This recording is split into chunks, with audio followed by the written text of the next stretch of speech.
Hello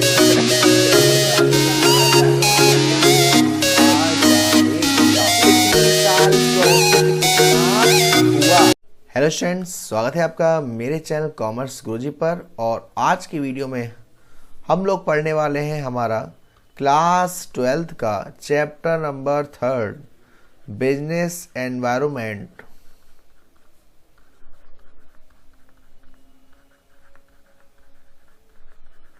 जी बेटा, business environment. Business environment का मतलब क्या होता है? बिजनेस एनवायरनमेंट का मतलब होता है कि फोर्सेस या फैक्टर्स या इंडिविजुअल्स या इंस्टीट्यूशंस जो हमारे बिजनेसमैन के कंट्रोल में नहीं है, outside the control of business enterprises, और ये हमारी परफॉर्मेंस को, हमारे बिजनेस की परफॉर्मेंस को कहीं ना कहीं किसी ना किसी जरिए से इफेक्ट करती है, उसको हम कहते हैं बिजनेस एनवायरनमेंट। सिंपल वर्ड में कहा जाए कि आपके बिजनेस के जो आसपास का एनवायरनमेंट होता है, आसपास का सराउंडमेंट होता है, उसको हम कहते हैं बिजनेस एनवायरनमेंट।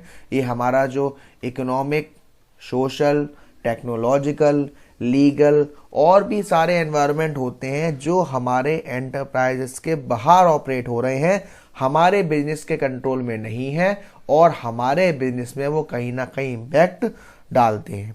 ये जो एनवायरनमेंट होता है वो एग्जिस्ट करता है और हमारे बिजनेस पर इम्पैक्ट डालता है। फॉर एग्जाम्पल, गवर्नमेंट ने अगर टैक्स को इंक्रीज कर दिया, उसकी वजह से क्या होगा? अगर टैक्स को इंक्रीज कर दिया तो जो भी उनके लिए चीज़ें हैं मार्केट में बायर्स के लिए, वो हाई हो जाएंगी, एक्सपेंसिव हो जाएंगी। कोई अगर तकनीक में चेंज आ गया, पहले कलर टीवी थी अब एलईडी हो गई, तो इसकी वजह से क्या होगा? इसकी वजह से जो पुरानी चीज़ें थी, कलर टीवी थी, वो प्रोडक्ट एब्सोल्यूट हो जाएगा, खराब हो जाएगा, है ना। तो ये सारे हमारे मार्केट में चेंजेस होते हैं। इनके लिए जो भी बिजनेसमैन होते हैं उन्हें मार्केट में करनी पड़ती है एनवायरनमेंट स्कैनिंग।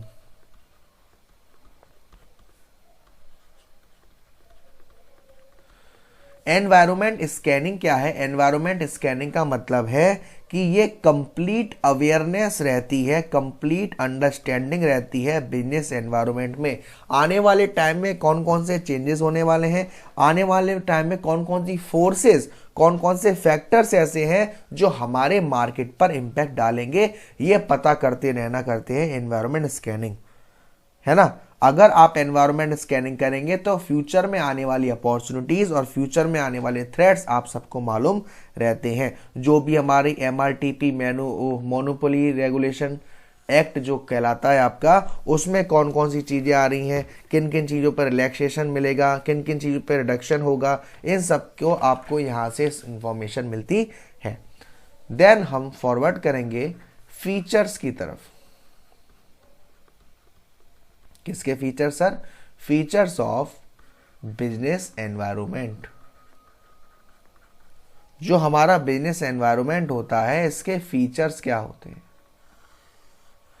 नंबर 1 फीचर्स होता है ऑल द एक्सटर्नल फोर्सेस, यानी कि जितने भी फोर्सेस हैं, इंस्टीट्यूशंस हैं, फैक्टर्स हैं जो हमारी बिजनेस ऑर्गेनाइजेशन के बाहर हैं, उसके आसपास हैं, वो सभी के सभी क्या कहलाता है? बिजनेस एनवायरनमेंट कहलाता है। Second point is specific and general forces. ये हम फीचर्स की बात कर रहे हैं बेटा, specific and general forces. Specific and general forces का मतलब हमारा जो बिजनेस एनवायरनमेंट है वो दोनों हो सकता है, स्पेसिफिक भी हो सकता है और जनरल भी हो सकता है। स्पेसिफिक का मतलब वो फोर्सेस जो डायरेक्टली हमारे बिजनेस को इम्पैक्ट डालेगा, जो इमीडिएटली डे टू डे हमारे बिजनेस में इम्पैक्ट डालेगा, जिसमें हमारे सप्लायर्स, हमारे इन्वेस्टर्स, हमारे कस्टमर्स, हमारी जनरल फोर्सेस, ये सारी चीजें होती है। और जनरल फोर्सेस में होती हैं जिसका इम्पैक्ट हमें हाल फिलहाल नहीं होगा लेकिन धीरे धीरे होगा, इनडायरेक्टली होगा, है ना। थर्ड होता है इंटर रिलेशन। रिलेशन पे ध्यान मत देना, आई नो वैलेंटाइन वीक चल रहा है तो आप लोग इस समय ऐसे वर्ड जहां सुनते होंगे वहीं आपके मुंह में लड्डू फूटता होगा। इंटर रिलेशन का मतलब क्या होता है, मार्केट में जितनी भी फोर्सेस हैं, जितने भी फैक्टर्स हैं बिजनेस एनवायरनमेंट के, वो रिलेट करते हैं कहीं ना कहीं आपस में। फॉर एग्जांपल, जैसे मार्केट में वेस्टर्न कल्चर अगर ज़्यादा फॉलो किया जा रहा है तो वेस्टर्न खाना, वेस्टर्न कपड़ों की जो डिमांड होगी वो ऑटोमेटिकली बढ़ जाएगी। फोर्थ फीचर है अनसर्टेनिटी। अनसर्टेनिटी का मतलब है कि काफी डिफिकल्ट होता है ये प्रिडिक्ट करना कि आने वाले टाइम में बिजनेस एनवायरनमेंट में क्या क्या चेंजेस हो सकते हैं, क्योंकि जो चेंज होता है वो वेरी फास्ट होता है। जैसे आपका आईटी इंडस्ट्रीज हो, फैशन इंडस्ट्री हो, आपने देखा होगा हर 3 दिन, हर 7 दिन बाद की कोई ना कोई नई अपडेट आने के चांसेस रहते हैं, तो ये प्रिडिक्ट करना काफी अनसर्टेन होता है। फिफ्थ है डायनामिक।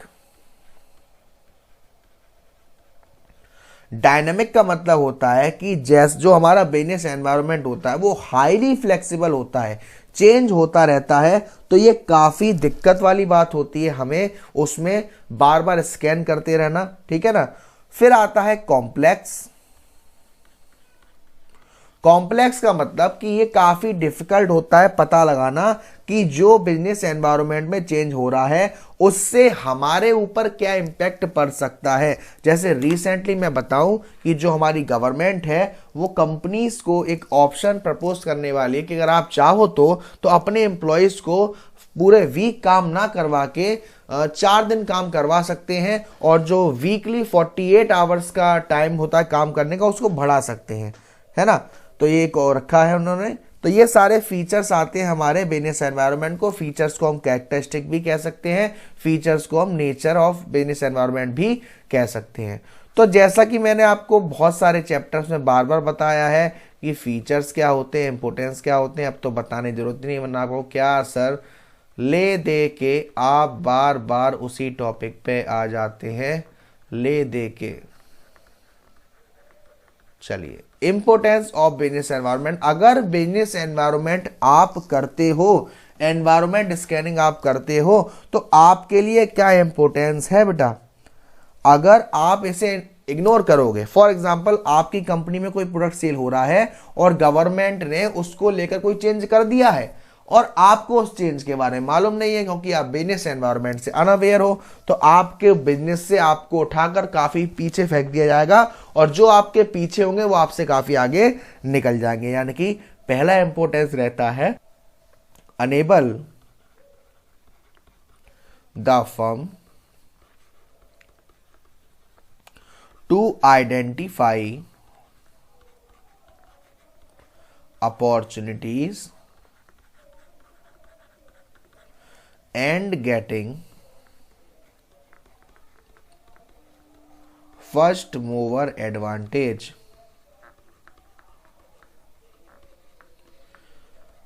इसका मतलब ये होता है कि अगर आप एनवायरनमेंट स्कैनिंग अच्छे से कर रहे हैं, टाइम टू टाइम कर रहे हैं, तो फ्यूचर में आने वाली जो अपॉर्चुनिटी है उसके बारे में आपको जानकारी पहले से ही मिल जाएगी और आप उस पर पहले इंसान ऐसे बन सकते हो जो उसका फायदा उठा सके, जो उस पर पहला स्टेप ले सके।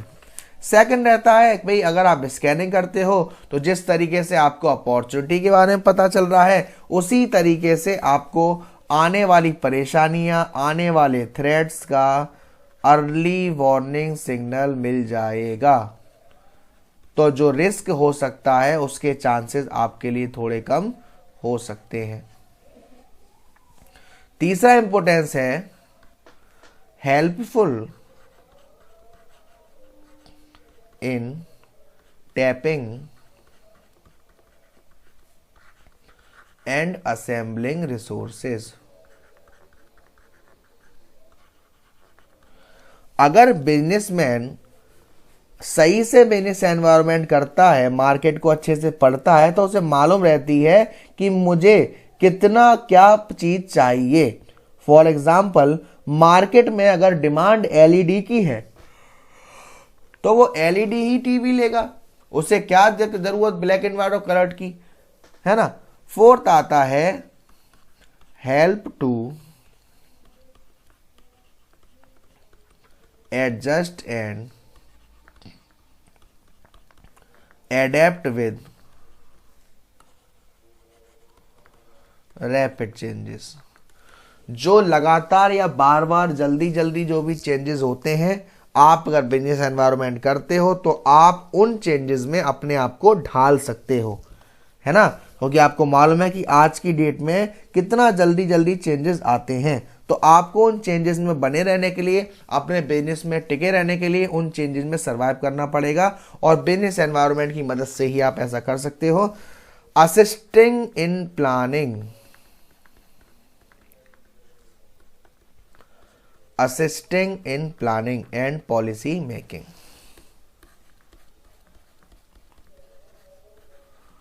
Assisting in planning and policy making, business में जितने भी बड़े बड़ी पॉलिसीज होती हैं, जितने भी बड़े बड़े प्लान्स होते हैं, वो हमारे बिजनेस एनवायरनमेंट को ध्यान में रख के ही बनाए जाते हैं कि कहीं हमारा ऐसा बिजनेस नहीं हो जाए जो आने वाले टाइम पर चेंज हो जाए। उसके बाद नेक्स्ट इंपॉर्टेंस आती है इंप्रूवमेंट इन परफॉर्मेंस। अगर आप बिजनेस एनवायरनमेंट को स्कैन करते रहोगे टाइम टू टाइम, तो जो आपकी परफॉर्मेंस है उसमें भी इंप्रूवमेंट आता है। तो यहाँ हमने देखा हमारे फीचर्स और हमने देखी इंपॉर्टेंस। अब बारी आती है कि हमारा जो बिजनेस एनवायरनमेंट है उसके डायमेंशंस की, उसके आसपास जो भी एनवायरनमेंट है उनकी बात आती है। डायमेंशंस का मतलब वही सारे फैक्टर्स, फोर्सेस, इंस्टीट्यूशन जो डायरेक्ट या इनडायरेक्ट हमारे बिजनेस में इंपैक्ट डालेंगे, और इसके कुछ मेजर कंपोनेंट्स होते हैं। सबसे पहला आता है हमारा इकोनॉमिक एनवायरनमेंट। इकोनॉमिक एनवायरनमेंट वो फोर्स होती है, वो फैक्टर्स होती है जो डायरेक्टली आ रही है हमारी कंट्री की इकोनॉमिक कंडीशन से। अगर हमारी कंट्री की जीडीपी अच्छी है, नेशनल लेवल अच्छा है, पर कैपिटा इनकम अच्छी है, प्रॉफिट अर्निंग रेट अच्छा है, एम्प्लॉयमेंट अच्छा है, फिस्कल पॉलिसी गवर्नमेंट की अच्छी है, तो हमारे बिजनेस पर इसका गुड इम्पैक्ट पड़ेगा, और इसका जस्ट उल्टा कर दो तो बैड इम्पैक्ट पड़ेगा। फॉर एग्जाम्पल कोविड-19 के केस में जब हमारे इंडिया में लॉकडाउन लगा था तो हमारे इंडिया में जीडीपी घटती जा रही थी, नौकरियां छिनती जा रही थी, तो इससे हमारे बिजनेस पर भी इम्पैक्ट पड़ रहा था। तो इकोनॉमिक एनवायरनमेंट वो एक एनवायरनमेंट होते हैं जिससे हमारे जो बिजनेस है, एक कंट्री की इकोनॉमिक कंडीशन, कंट्री की इकोनॉमिक कंडीशन से हमारी कंट्री पर या हमारे बिजनेस पर इम्पैक्ट पड़ रहा है। नेक्स्ट होता है हमारा सोशल एनवायरनमेंट।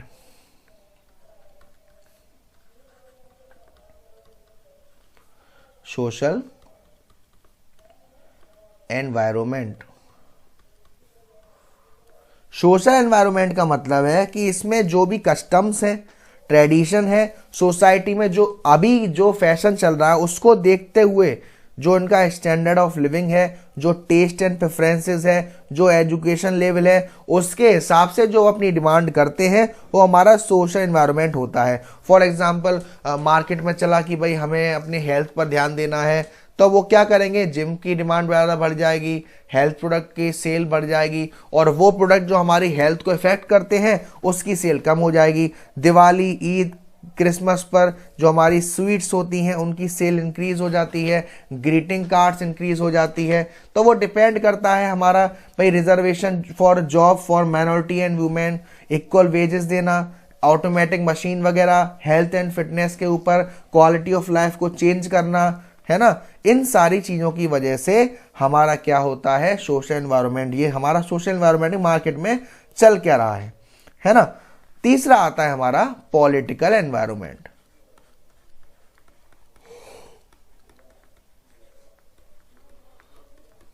पॉलिटिकल एनवायरनमेंट का मतलब है वो फैक्टर्स जो रिलेट करते हैं हमारे गवर्नमेंट के चेंजेस की वजह से। हमारी जो सरकार पावर में है उसके द्वारा कोई नियम ला दिया गया, उसके बाद कोई सोसाइटी बना दी गई, उसके द्वारा कोई रूल इंप्लीमेंट कर दिया और उस रूल से हमारे बिजनेस में कहीं ना कहीं इम्पैक्ट पड़ सकता है, जैसे स्वच्छ भारत अभियान, स्किल इंडिया मूवमेंट, संविधान हमारे भारत का, और बहुत सी चीजें हो सकती हैं, वो हमारा पॉलिटिकल एनवायरनमेंट कहलाता है। नेक्स्ट आता है हमारा लीगल एनवायरनमेंट।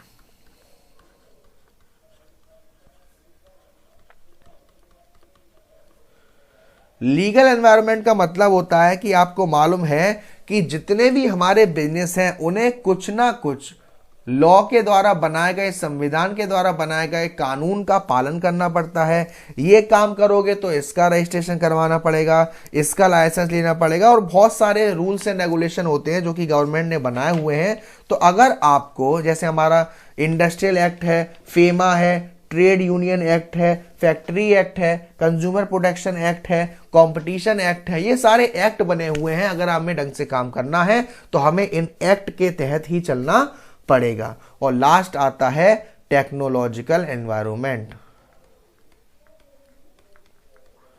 टेक्नोलॉजिकल एनवायरनमेंट का मतलब क्या होता है कि जो आईटी सेक्टर होते हैं या जो भी तकनीक है, आपको मालूम है कितना जल्दी चेंज होती रहती है। और तकनीक का मतलब क्या होता है, उसमें चेंज का मतलब क्या होता है कि जो पहले था अब जो नया आएगा सिस्टम वो उससे भी अच्छा आएगा।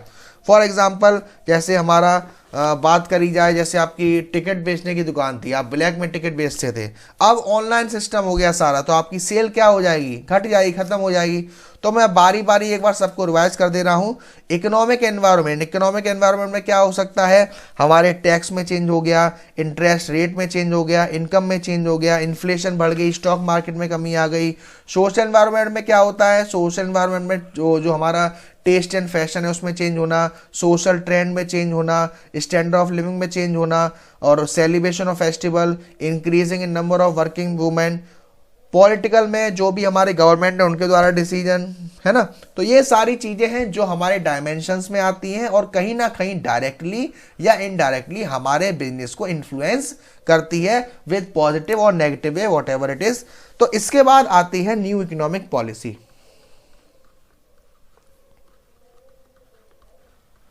न्यू इकोनॉमिक पॉलिसी हमारी आई थी 1991 में, लेकिन अभी भी इसे न्यू इकोनॉमिक पॉलिसी ही कहते हैं। 1991 से पहले अगर आपने डेवलपमेंट का फर्स्ट चैप्टर पढ़ा हो, आई होप आपने नहीं पढ़ा, कोई बात नहीं, दिल की बात मैं समझ सकता हूं।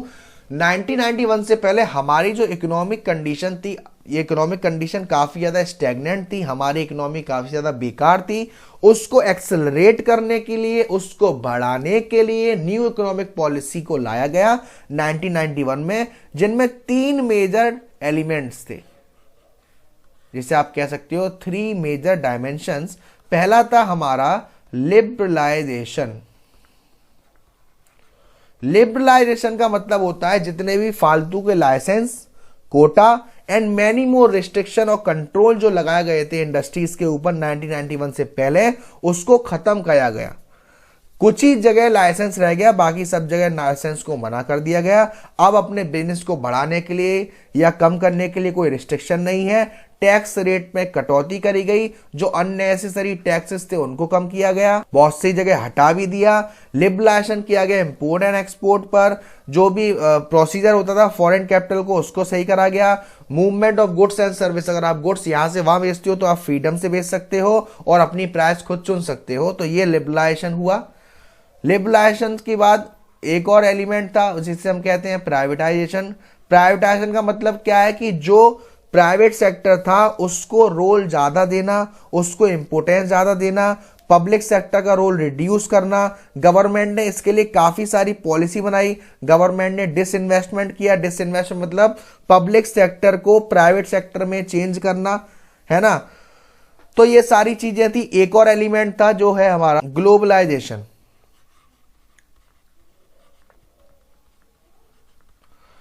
ग्लोबलाइजेशन का मतलब होता है कि जो हमारी इकोनॉमी है उसको वर्ल्ड से कंपीट करना, इंडिया में गवर्नमेंट काफ़ी स्ट्रिक्ट पॉलिसी लगाती थी इंपोर्ट एंड एक्सपोर्ट करने में 1991 से पहले, और 1991 के बाद उन्होंने अपने लाइसेंस वगैरह को कुछ हटाया गया, इंपोर्ट लिबरलाइजेशन किया। अब गवर्नमेंट ने बहुत सारे रिस्ट्रिक्शन को रिमूव कर दिया जो हमारे इंपोर्ट में लगाए जाते थे। ये सब क्यों कर रहे थे? क्योंकि गवर्नमेंट चाहती थी कि हम इसे ग्लोबलाइज करें, यानी कि फॉरेन कंपनी इंडिया में आ सके, इंडियाई कंपनी फॉरेन में जा सके। अब उसके बाद काफी सारे इंपैक्ट पड़े गवर्नमेंट पॉलिसी के। उसके बाद डिमोनेटाइजेशन वाला वो मतलब कंसेप्ट है आपके इस चैप्टर में, वो इस साल आपके कोर्स का हिस्सा नहीं है। यानी कि इस साल जितने भी सीबीएसई के मेरे स्टूडेंट्स हैं, प्यारे प्यारे छोटे मोटे नोटे, इस साल नहीं है। तो ये चैप्टर यहीं समाप्त होता है। नेक्स्ट चैप्टर में मिलेंगे गुरुजी के साथ। तब तक के लिए बस ऐसे ही प्यार देते रहिए। Love you all of you, take care, जय हिंद, जय भारत।